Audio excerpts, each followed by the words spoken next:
감사합니다. 우리에게 주신 말씀 사도행전 6장입니다. 사도행전 6장 1절로 7절까지 보겠습니다.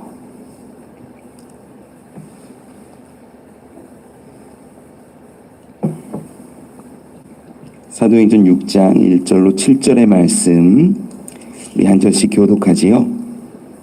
그때의 제자가 더 많아졌는데 헬라파 유대인들이 자기의 과부들이 매일의 구제에 빠짐으로 히브리파 사람을 원망하니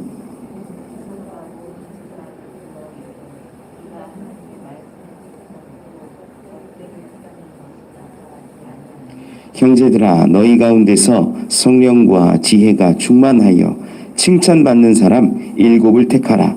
우리가 이 일을 그들에게 맡기고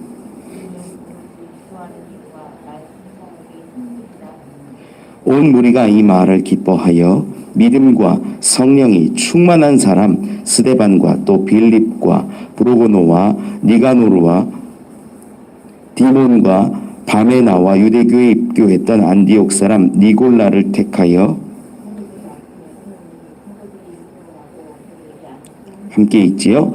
하나님의 말씀이 점점 왕성하여 예루살렘에 있는 제자의 수가 더 심히 많아지고 허다한 제사장의 무리도 이 도에 복종하니라. 아멘. 아멘. 사도들이 사내들인 공회에 끌려가서 재판을 받게 되고 신문 받게 되었습니다. 그들은 제사장들은 이 사도들을 미워했고 죽이려고 마음 먹었던 것 같습니다. 그런데 이제 가말리엘이라는 굉장히 똑똑하고 판단이 깊은 그 자가 정확하게 판단을 했지요. 하나님이 하신 일이라면 너희가 막아도 막은 것이 아니라 오히려 하나님을 대적하는 것이 될 수 있다. 사람으로부터 일어난 것이라면 자연스럽게 사그라들 터이니 가만두어라. 그럼에도 불구하고 제사장들은 이 사도들을 심하게 매질하여 내어줍니다. 그러나 우리 사도들은 그러한 모든 모습을 기쁨으로 여기며 복음을 전하고 예수 그리스도를 전파하는 일에 더 힘썼지요. 오늘은 이 초대교회 가운데 작은 문제가 생겼는데 그 문제를 극복해 가면서 어떻게 교회 공동체가 더 탄탄하게 만들어져 가는지 이야기를 좀 나누려고 합니다. 오늘 본문에 보면 1절에 그때의 제자가 더 많아졌는데 라고 기록해요. 많은 제자들이 더 몰려왔습니다. 우리가 처음에 예수님이 부활하시고 승천하신 다음에 모였던 숫자들을 기억나는 것들이 몇 개 있을 겁니다. 몇 명 안 되는 한 20여 명이 모이기 시작했지만 그들 가운데 성령이 임재할 때는 120명의 사람들이 있었고요. 그리고 그 사람들이 성전에서 방언을 하고 수많은 사람들이 몰려왔을 때 베드로의 설교가 끝났을 때는 3,000명의 사람이 세례를 받기도 했습니다. 그리고 솔로몬 행각에서 이 베드로와 요한이 잡혀갈 그때에 5,000명이나 되는 사람들이 남자들이 그들을 따르고 있었음을 우리는 확인했죠. 즉 제자가 점점 많아지고 있는 것을 봅니다. 남자의 기록만 그렇다라고 쳤을 때는요, 여자까지 따졌을 때 오늘 본문 가운데 문제의 중심에 서는 것들도 과부들, 여자들의 이야기거든요. 여자까지 쳤을 때는요, 어쩌면 10,000명이 넘어가는 어마어마한 숫자였을 수 있다라는 거예요. 그런데 이 공동체 교회 가운데 문제가 생겼는데 여기 문제 가운데 툭 튀어나오는 단어들이 어떤 게 있냐면 헬라파 유대인, 히브리파 사람들 이런 게 나와요. 이 초대교회 공동체가 어떻게 구성되었는지를 조금 정리를 하고 넘어가면 좋을 것 같습니다. 초대교회 공동체는요, 셋으로 구성됩니다. 하나는 히브리파 유대인. 히브리파 유대인이라고 말을 해서 그렇지 히브리랑 유대랑 같은 말이에요. 그러니까 이 유대 지역에 기본적으로 태어나고 자라고 문화와 전통 율법 가운데 있으면서 예수 그리스도를 믿게 된 자들입니다. 이 히브리파 유대인들이라고 말해요. 헬라파 유대인은 누구냐? 이 유대 지역에서, 히브리 지역에서 태어난 것이 아니라 이 헬라 지역에서 주로 많이 태어나서 이 유대교로 들어온 사람들을 말합니다. 그런 우리가 이 4장 끝에서도 기록해서 보았지만 이 구브로에서 태어난 그 요셉 바나바라는 사람 기억하시죠?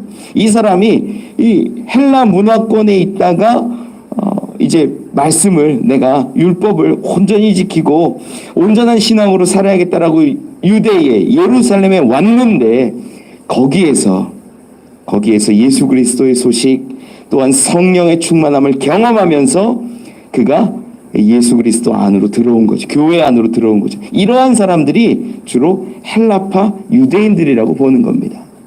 그리고 세 번째 사람들도 있는데 오늘 본문 가운데에서 보면 5절 끝에 이런 기록이 있어요.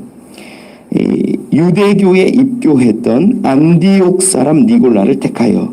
이 안디옥 사람이라고 이방이거든요. 이방인데 이 사람이 먼저는 어디에 들어왔냐면 어떤 이유인지 정확하진 않으나 유대교 안에, 즉 정통 유대교 안에 들어온 거예요. 이방인이.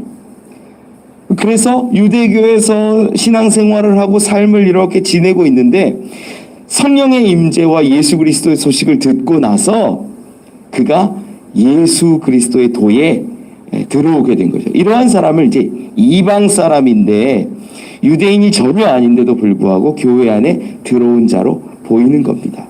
이렇게 세 부류가 기본적으로 구성이 되어 있었죠. 그런데 문제는 뭐가 되냐면요. 1절 기록에 헬라파 유대인들이 자기의 과부들이 매일의 구제에 빠짐으로 히브리파 사람을 원망했다 이렇게 기록합니다. 이 당시에 헬라파 사람들이 주로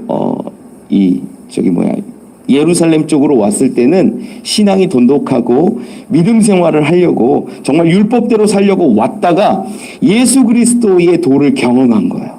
부활을 경험했든 방언을 경험했든 뭘 경험하면서 야, 이게 진리구나 이러고 있으면서 사도들과 함께 말씀도 듣고 배우고 이렇게 살아가고 있는 거죠. 저들은 돌아가지 않고 이 예루살렘 근처에서 머물렀던 것으로 보입니다. 왜 그러냐면 초대교회 이때만 하더라도 예수님이 금방 오실 거라고 생각했어요. 예수님의 말씀 가운데는 그 찌른 자도 보겠다라는 말씀들도 있고 또 비유 가운데는 열처녀처럼 너희가 지혜를 갖고 기다려라 이런 말씀들도 있거든요. 마태복음 25장에 나오는. 그러다 보니까 열처녀 비유는 우리가 생각해 보면 신랑이 결혼을 하겠다고 작정하고 떠나가면 1년쯤 있다 오는 거니까 야, 한 1년쯤이면 오시겠지. 혹시 빨리 오시면 한 10개월 됐을 때 오실지도 몰라.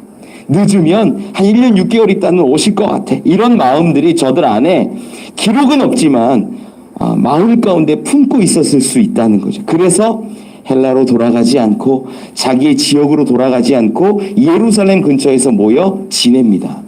그 가운데는요, 이 요셉과 같은 바나바와 같은 부자도 있었겠지만 그 가운데는 가난한 자들도 꽤 많았다라는 거예요. 그러면 어떻게 합니까? 4장 끝에서도 읽어보았지만 어떤 부자들은 자기의 판 것들을 가지고 사도들 앞에 갖다 주어서 그것을 나누어서 필요한 대로 나누어 주고 먹게 하고 살게 하는 그러한 일들이 초대교회 가운데 기본적으로 있었어요. 이것을 오늘 본문에는 구제사역이라고 이야기를 하는 겁니다. 구제에 빠짐으로. 이 구제가요, 이 헬라어 단어로는 디아코니아, 그래서 교제, 또 식사를 의미하기도 하고, 그러니까 섬김인 거죠. 다 같이 섬기는 그러한 모습들이 가운데 누가 빠졌냐면 헬라파 유대인, 헬라파 과부들이 많이 빠지게 되었다라는 거예요. 이것으로 인하여서 히브리파 사람들 원망합니다. 이거 아니다. 왜 우리들은 못 먹게 하냐? 왜 우리들은 먹지 못하게 하고 받지 못하게 했느냐? 원망 몇 차례나 되었을 것으로 보입니다. 그러자 2절 말씀 가운데 보면 12사도가 모든 제자를 불러 이르되 우리가 하나님의 말씀을 제쳐놓고 접대를 일삼는 것이 마땅하지 아니하니 우리가 너희들을 위하여 이 물질들을 배분하고 쓸 것들을 나누어 주고 먹을 것들을 공급해 주는 이러한 일들을 말씀과 기도를 제쳐놓고 하는 것이 옳지 않다라는 거예요. 이 12사도는 모든 제자, 사람들을 불러놓고 이야기한 겁니다. 제가 이 말씀들을 읽으면서 생각이 들었어요. 야, 사도들도 완전하진 않았다. 사람이어서 그래. 저들이요, 성령 충만을 받고 하나님의 뜻을 알고 있었기 때문에 사도의 역할을 감당하고 또한 구제 사역도 하고 말씀 사역도 하고 기도도 하고 모든 걸 감당했던 거지, 사람 자체가 뛰어나고 똑똑하고 능력이 있어서 했던 건 아니거든요. 그러다 보니까 사람들의 일을 하고 돌보는 일에 있어서는 때로는 실수하기도 하고 잘못할 때도 있다라는 거예요. 히브리파 유대인, 헬라파 유대인, 이방인들이 뒤섞여 있는 그 공동체 가운데 주로 아마 모였을 것으로 보이는 것이 이 언어의 차이들이 조금씩 있기 때문에 사도들이 중심이 되어서 소그룹들을 모였을 것으로 많이들 추측합니다. 많게는 10,000명이 넘어가는 사람으로 우리가 보잖아요. 그러한 사람들을 소그룹으로 모여서 어떤 부잣집에서는 다락방을 내주어서 말씀을 듣기도 하고, 때로는 솔로몬의 행각에서 말씀을 다 같이 듣기도 하고, 이러한 모습들로 교제하며 살아가는데 어떤 특정한 헬라파 사람들만 못 먹게 되는 것, 속상하고 안타까운 일이죠. 이 사도들은요, 자기들의 잘못인 것을 인정해요. 우리가 하나님의 말씀을 제쳐놓고 접대를 일삼는 것이 마땅하지 아니하다. 우리의 잘못이기 때문에, 우리의 연약함이기 때문에 우리 함께 이 문제를 해결하자라고 모든 제자를 불러 모아놓고 이야기하는 겁니다. 그 방법이 뭐였냐면 3절 말씀 가운데 같이 한번 읽어보죠. 시작.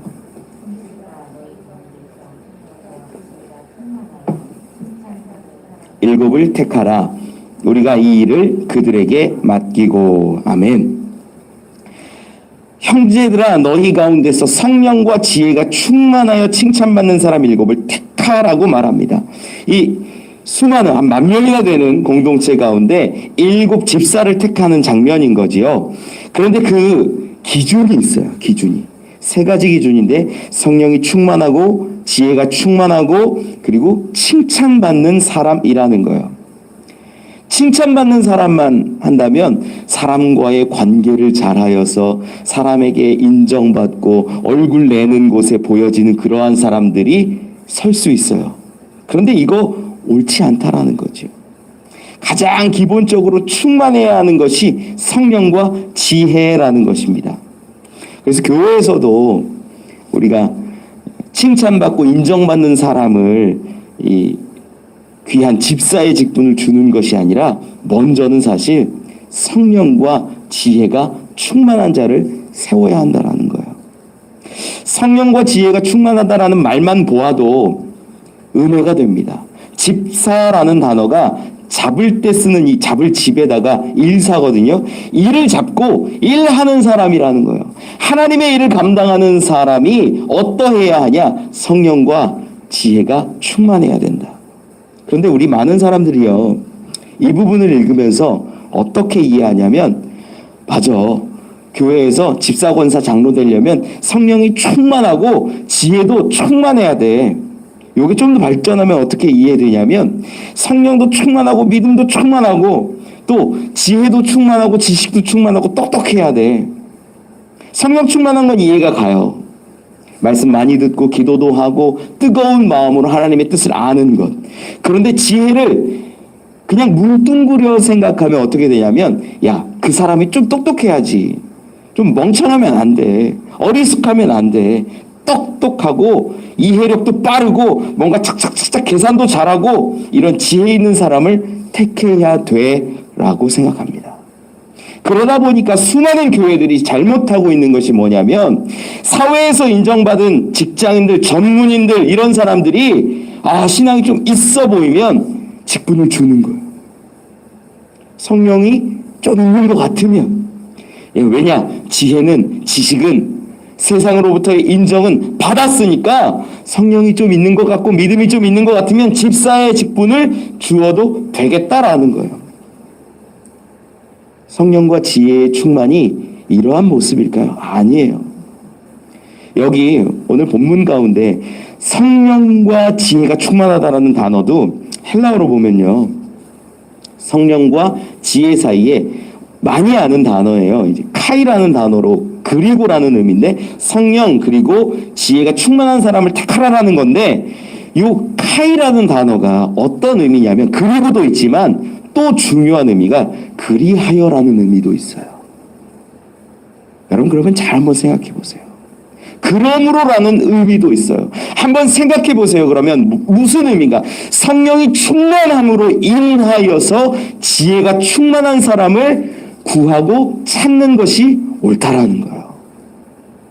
성령과 지혜를 따로 떨어뜨려 놓고 보는 것이 아니라, 어쩌면 이 말씀은 그리하여, 그러함으로 이런 단어로 해석하여서 성령이 충만하고 성령이 주시는 것으로 인하여 지혜 받은 사람, 성령의 충만함 가운데 바라볼 수 있고 마음을 쓸 수 있는 그러한 사람을 찾고 있는 것일 수 있다라는 겁니다. 우리 성령과 지혜를 구분해서 보면 이렇게, 세상적으로도 성공한 사람이 교회에서도 직분을 맡아야 돼? 아니에요. 이것을 하나로 보면요, 성령의 충만함 가운데 보여지는 것들이 있어요. 성령이 충만한 사람들이 깨달을 수 있는 것들이 있어요.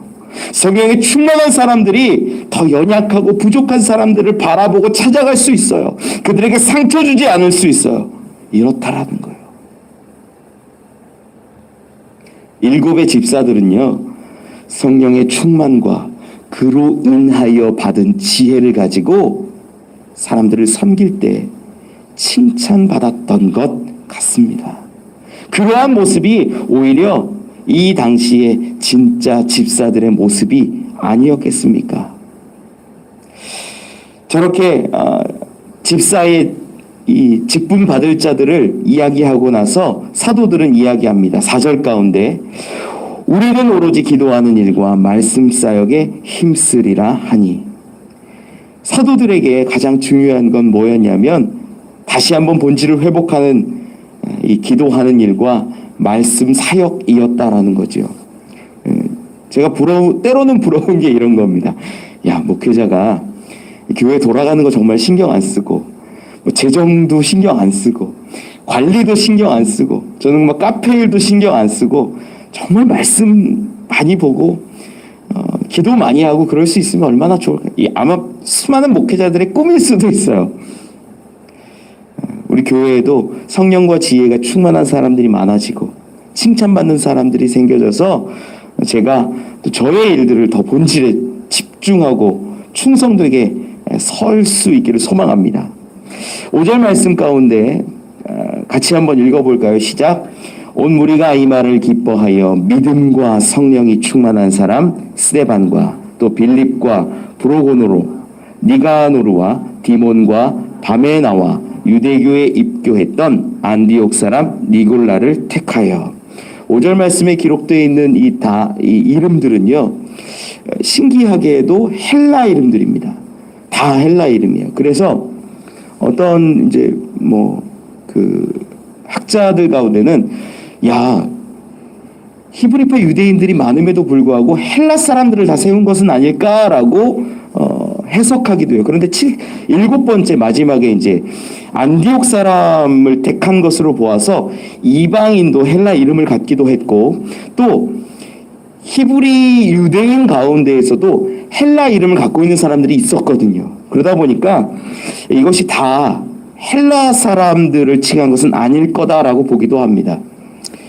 저들의 이름이 헬라 이름이 중요한 것이 아니고, 유대교 히브리파 유대인이어서 중요한 것이 아니고, 저들의 중심은요, 성령의 충만과 믿음의 충만과 그로 인한 지혜가 충만하여 칭찬받았던 사람이라는 것입니다. 이것이 집사의 교회를 섬길 수 있는, 사람을 섬길 수 있는 자들의 모습이라는 거죠. 그리고 6절 말씀을 보면요, 사도들 앞에 세우니 사도들이 기도하고 그들에게 안수하니라. 이 안수한다라는 건 이미 세례를 받았기 때문에 할 필요가 없어요. 그런데 안수함으로 인하여서 하나님 앞에 세우는 겁니다. 지금도 우리 장로를 세우거나 할 때, 또 장로교에서 집사를 세울 때도 안수하여 세우는 집사님들은 안수집사라고 이야기하죠. 그렇게 하나님께 묶였다, 하나님께 붙잡혔다라는 의미로 안수합니다. 7절 말씀을 보면 이렇게 기록되어 있어요. 하나님의 말씀이 점점 왕성하여 예루살렘에 있는 제자의 수가 더 심히 많아지고 허다한 제사장의 무리도 이 도에 복종하니라. 아멘. 이 말씀이 점점 더 커지고 왕성하여집니다. 하나님의 말씀이 왕성해지는데 예루살렘 가운데 있는 어떤 사람들이 많아지냐면 제자의 수가 많아졌다라고 기록해요. 지금 교회가 이제 사도들과 그 외에 믿는 제자들밖에 없었는데 중간에 누가 생겼냐면 집사라는 직분을 가진 사람들이 생기기 시작해요. 사실 여기까지 집사라는 단어가 나오지는 않아요. 그래서 집사라는 것이인지 아닌지 알 수는 없지만 많은 사람들이 이 부분을, 학자들도 집사라고 보니까 우리도 집사라고 이야기를 합니다. 이 집사의 직분이 세워지고 났더니 어떤 일들이 일어나냐면 하나님의 말씀이 더 왕성해졌다라는 거예요. 예루살렘에 있는 제자의 수가 더 심히 많아졌다라는 거예요. 그리고 심지어 이 사두개인들은요, 제사장들은요, 사도들을 핍박하고 미워했던 사람들입니다. 부활을 인정하지 않았던 사람들인데 그들이 제사장의 허다한 그 무리가 이 도에 복종했다라고 기록합니다. 이 복종하다라는 단어도요, 휘파쿠오라는 단어인데 그 말씀을 주의 깊게 듣고 그 명령을 따른다라는 의미예요. 누가 세워졌을 때요? 집사가 세워졌을 때라는 거죠. 물론 하나님의 말씀은 분명히 생명이 있고 능력이 있어서 사도들을 통하여서 말씀이 계속 왕성하여지고 부흥했을 겁니다. 그런데 그 일의 중심에 또한 누가 들어갔냐? 집사가 들어갔다라는 거예요. 부족한 사도들의 문제점도 있었지요. 그것들을 덮어주고 품어주고 같이 일을 할 수 있는 집사들이 있었기 때문에 초대교회가 더 왕성해졌다라는 것을 우리는 말씀을 통해 봅니다. 여러분, 목회자들도 부족합니다. 연약합니다. 실수합니다. 넘어집니다. 그때 우리 같이 성령 받고 지혜가 충만한 자들로 인하여서 하나님의 교회가 더 부흥하고 왕성하여 갈 수 있기를 원합니다. 여러분들이 집사가 되어 주십시오. 성령이 충만하고 지혜가 충만하여 칭찬받는 사람들이 되어 주십시오. 그때 우리 교회도 하나님 앞에서 더 아름답게 세워지고 부흥하며 큰 일을 감당할 수 있을 것이라 믿습니다. 그러한 저와 여러분, 우리 이 시간 되기를 축원합니다. 기도하겠습니다. 하나님 감사합니다. 우리 가운데 참 연약함이 많습니다. 때로는 무너지고 실패하고 실수투성이입니다. 하지만 하나님, 성령의 충만한 자들을 우리 가운데 예비하시고 성령으로 인하여 지혜 있게 하시며 많은 사람들에게 칭찬받는 사람들을 우리 가운데 세워주시옵소서. 저들로 인하여 교회가, 말씀이 더 왕성하여지고 부흥할 수 있기를 원합니다. 하나님의 나라가 세워지고 수많은 사람들이 주님 앞에 설 수 있기를 원합니다. 집사로 부르심 받은 한 사람 한 사람 성령의 충만함으로 지혜 있게 하시고 칭찬받음으로 하나님의 일을 감당하는 자들 되게 하여 주시옵소서. 주님 감사합니다. 예수님 이름으로 기도합니다. 기도문합니다. 하늘에 계신 우리 아버지여, 이름이 거룩히 여김을 받으시오며 나라가 임하옵시며 뜻이 하늘에서 이루어진 것 같이 땅에서도 이루어지이다. 오늘 우리에게 일용할 양식을 주시옵고 우리가 우리에게 죄 지은 자를 사하여 준 것 같이 우리 죄를 사하여 주시옵고 우리를 시험에 들게 하지 마시옵고 다만 악에서 구하시옵소서. 나라와 권세와 영광이 아버지께 영원히 있사옵나이다.